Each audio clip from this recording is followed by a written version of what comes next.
अस्सलाम वालेकुम, welcome to my channel. कैसे हैं आप लोग। इंग्लिश 101 का क्विज़ नंबर 1 आप लोगों के LMS पे ओपन हो चुका है, तो उसकी मैं एक वीडियो आप लोगों के साथ शेयर कर रही हूँ यहाँ पे। और इसमें जो MCQs हैं वो हो सकता है आप लोगों को रिपीट हो जाएं, आप लोगों को ये आइडिया हो जाएगा कि किस तरह के MCQs आ रहे हैं। ठीक है, उसके अलावा और भी बहुत सारी यूट्यूब पर आपको वीडियोज़ मिल जाएंगी, तो आप उनसे भी हेल्प ले सकते हैं। और फर्स्ट सेमेस्टर के स्टूडेंट्स अक्सर ये समझते हैं कि बिल्कुल सेम आएंगे, तो वो फिर कमेंट कर रहे होते हैं कि इनमें से तो आए नहीं MCQs।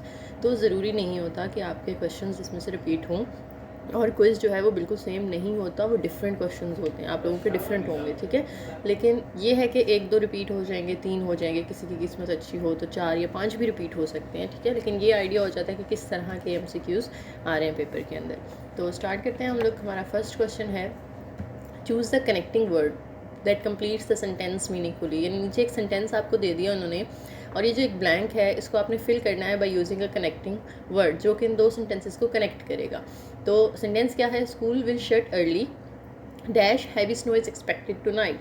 यानी स्कूल जो है वो जल्दी बंद हो जाएगा क्योंकि, यहाँ पे क्योंकि आना चाहिए ना, क्योंकि आज जो है वो हैवी स्नो एक्सपेक्टेड है। तो यहाँ पे बिकॉज हम यूज़ करेंगे, वाइल, ऑल दो, इफ़ वगैरह हम यहाँ पे यूज़ नहीं करेंगे। ठीक है, इफ़ कंडीशन के लिए यूज़ होता है। ऑल दो यहाँ पे होता है कि इसलिए होता है कि जैसे यहाँ पे कोई स्टेटमेंट होती है ना कि ऐसा हो रहा है, ऑल दो यानी होता है कि स्कूल जो है वो ओपन रहेगा ऑल दो हैवी स्नो है। ठीक है, तो तब हम ऑल दो यूज़ करते हैं कि ऑपोजिट एक दूसरे के आ जाता है। लेकिन यहाँ पे स्कूल जल्दी बंद हो रहा है ड्यू टू हैवी स्नो, तो यहाँ पे रीज़न बताई जा रही है आगे, तो ये बिकॉज होगा। ठीक है, किस वजह से स्कूल बंद हो रहा है।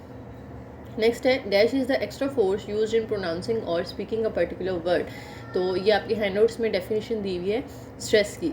Stress is a extra force used in pronouncing और स्पीकिंग पर्टिकुलर वर्ड। जब आप एक सेंटेंस बोल रहे होते हैं तो आप समटाइम्स क्या करते हैं, किसी एक लफ्ज़ पे जोर दे के बोलते हैं, तो वो जो एक्स्ट्रा फोर्स हम दे रहे होते हैं ना बोलते हुए या किसी वर्ड को प्रोनाउंस करते हुए, उसे हम स्ट्रेस कहते हैं। ठीक है, नेक्स्ट है जी, which of the following transitional word is use to show the effect. Effect कैसे शो करते हैं, जैसे मैंने पीछे भी आपको बताया था ना, बिकॉज हम किस लिए शो करते हैं, रीज़न बताने के लिए, कॉज बताने के लिए। इस तरह से दस जो है वो इफेक्ट बताने के लिए शो होता है। ड्यू टू जो है इसके बाद भी जो होगा वो कॉज बताने के लिए होगा। ठीक है, सिंस में भी इसी तरह से होता है। तो दस एक ऐसा वर्ड है जो कि क्या करता है, इसके बाद जो सेंटेंस होता है ना वो इफेक्ट होता है, रिजल्ट होता है। ठीक है, कि जैसे होता, जैसे भी पीछे हमने देखा है ना, school will shut early because heavy snow is expected. तो क्योंकि बिकॉज के बाद रीज़न दी हुई थी, तो बिकॉज जो है वो उसके बाद रीज़न आती है, इफेक्ट नहीं आता, कॉज आती है, रीज़न या कॉज आती है। दस के बाद इफेक्ट आता है। यानी उसी सेंटेंस को मैं यूँ बना सकती थी, हैवी स्नोफॉल इज़ एक्सपेक्टेड दस the school will close early. ठीक है, तो ये 10 के बाद जो है वो क्या आता है, इफेक्ट आता है कि स्नो की वजह से स्कूल बंद हो रहा है। नेक्स्ट है, which one of the following does need a bilingual dictionary the most. Bilingual वो होती है कि जिसमें आप एक लैंग्वेज से ना दूसरी लैंग्वेजेस के अंदर ट्रांसलेट कर सकते हो।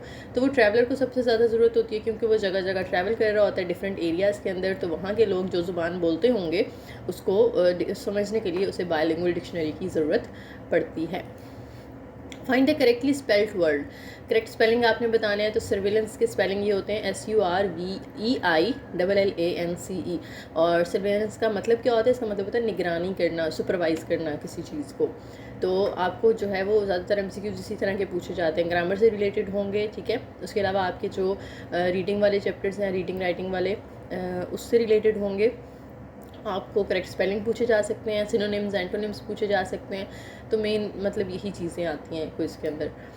नेक्स्ट है question number 7, in which of the following words T is silent while pronouncing it. जब आप इनको प्रोनाउंस करते हैं ना तो टी साइलेंट होता है। जैसे सेटल, इसको आप सेटल पढ़ते हैं, इसको बैटल पढ़ते हैं, इसके अंदर कैटल पढ़ते हैं, तो टी साइलेंट नहीं हुआ। लेकिन इसको हम थिसल पढ़ते हैं। ठीक है, थिसल, तो अब इसमें टी साउंड नहीं आ रही। और थिसल क्या होता है, ये एक तरह का प्लांट होता है, एक पौधा होता है, उसका नाम है।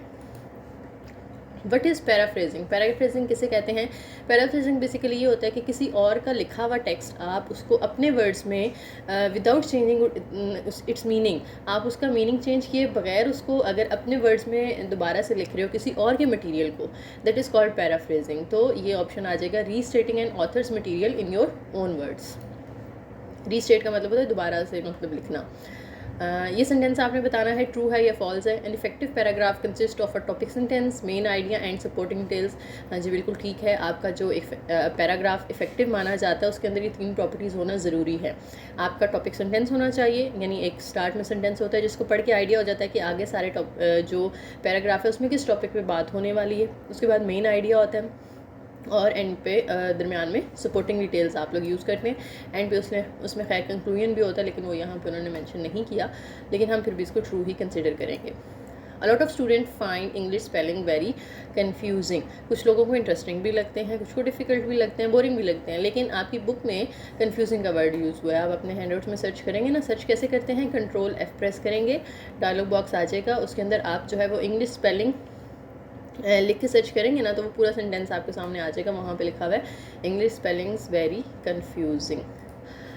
अच्छा जी, ये भी आ गया करेक्ट स्पेलिंग। यहाँ से दूसरा कोई स्टार्ट हो गया हमारा, तो ये क्वेश्चन नंबर 1 है सेकंड का, ठीक है। अच्छा, आप लोग ये बड़ी इंपॉर्टेंट बात है, नोट कर लिया करें कि जो भी आप वीडियो देख रहे हैं या किसी के फाइल पढ़ रहे हैं तो उस पर क्या डेट है आज की, जैसे 6 जून है और ये मैंने सुबह तकरीबन 8:38 पे अटैम्प्ट किया है, तो आज की डेट में हो आपका, यानी आजकल ये जो अभी ओपन डेट है ना 2022 जून, इसी में होना चाहिए। पुराने अगर आप लोगों को अक्सर क्या होता है वीडियोज़ में ना, पुराने MCQs वो उठा के बस वीडियो बना देते हैं, उनके पास अब नए MCQs नहीं होते, तो वो पुराने से क्या होता है कि सिलेबस मोस्टली चेंज होता रहता है। कि अगर पिछले सेमेस्टर में पहले 5 लेक्चर्स में से कुछ आया था तो ज़रूरी नहीं है कि आपका भी पहले 5 में से ही बना हो, ठीक है। आपके अनाउंसमेंट में आया होगा कि आपने कितने लेक्चर प्रिपेयर करने हैं क्विज़ के लिए, तो उस हिसाब से फिर MCQs वेरी करते हैं, वो किसी और चैप्टर्स के हो सकते हैं और आपका कुछ किसी और चैप्टर में से आ सकता है, इसलिए ज़रा ख्याल रखा करें। अच्छा, ये कर लिया था हमने, नहीं।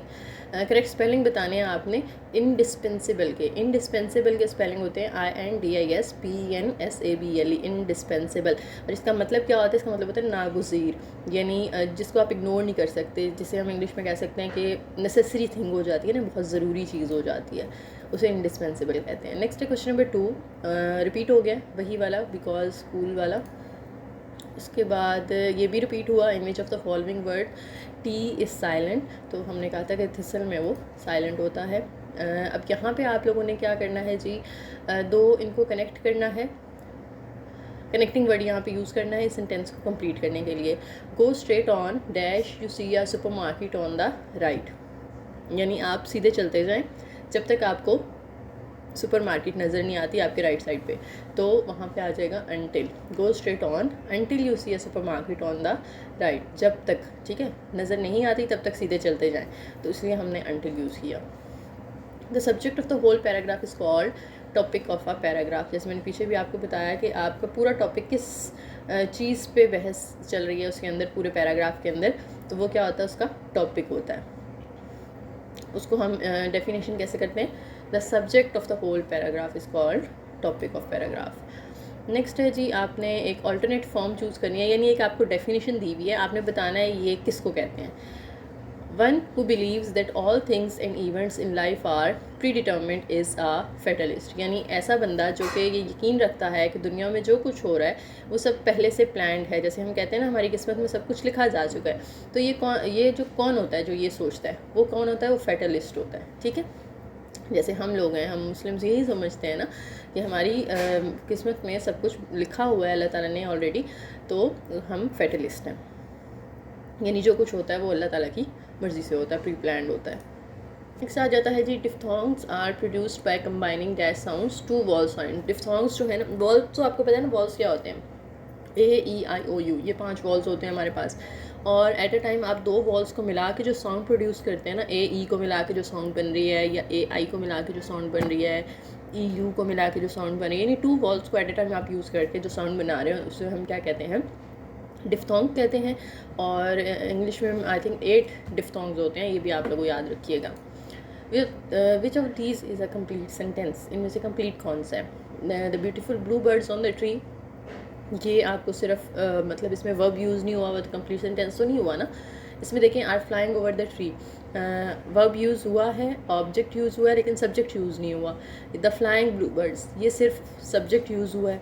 और एंड पे देखें, the blue birds are flying over the tree, the blue birds यहाँ पे सब्जेक्ट है, आर जो है वो हेल्पिंग वर्ब यूज़ हुआ है, उसके बाद फ्लाइंग वर्ब यूज़ हुआ है, ओवर द ट्री यहाँ पे ऑब्जेक्ट यूज़ हुआ है, तो subject, verb, helping verb, object सब चीज़ें इसमें कंप्लीट हैं, तो ये एक कंप्लीट सेंटेंस कहलाएगा। देन आ जाता है विच of the following describe the purpose of a topic sentence. Topic sentence का क्या मकसद होता है? ये क्या करता है, रीडर को मतलब आइडिया दे देता है ना कि पूरे पैराग्राफ के अंदर क्या है। It combines an interesting subject and how you feel about, यानी इसके अंदर इंटरेस्टिंग सब्जेक्ट होता है कि जिसको देख के आपका दिल करता है कि हाँ जी हम आगे भी पढ़ें। It grabs the reader's attention and make them want to read the rest. और ये सेंटेंस हम इस तरह से लिखते हैं कि ये अटेंशन को ना ग्रैब कर सके, यानी आपको अट्रैक्ट कर सके कि अब जो है बाकी का पैराग्राफ भी हम पढ़ें। तो ये तीनों इसके मकसद होते हैं टॉपिक सेंटेंस के, तो इसलिए हमने यहाँ पे all of the above choose करना है। नेक्स्ट आ जाता है, ये भी डेफिनेशन है, a style in which a writer makes a display of his knowledge is called pedantic style. यानी राइटिंग स्टाइल्स के ना टाइप्स होंगी आपके हैंड नोट्स में। तो पेडेंटिक वहाँ पे ये है कि ऐसा स्टाइल है राइटिंग का जिसके अंदर राइटर अपने नॉलेज को डिस्प्ले करता है। ठीक है जी, तो ये थे 2 क्विज़। उम्मीद है आप लोगों को हेल्प हुई होगी इससे, और वीडियो पसंद आई हो तो लाइक करें, शेयर करें और चैनल को सब्सक्राइब करें। कोई भी कन्फ्यूजन हो, कोई क्वेश्चन हो, या कोई आप लोगों को लग रहा हो कि MCQ गलत मार्क हुआ है, तो आप लोग कमेंट सेक्शन में मेंशन कर सकते हैं, तो हम उसको डिस्कस कर लेंगे। ठीक है जी, थैंक यू।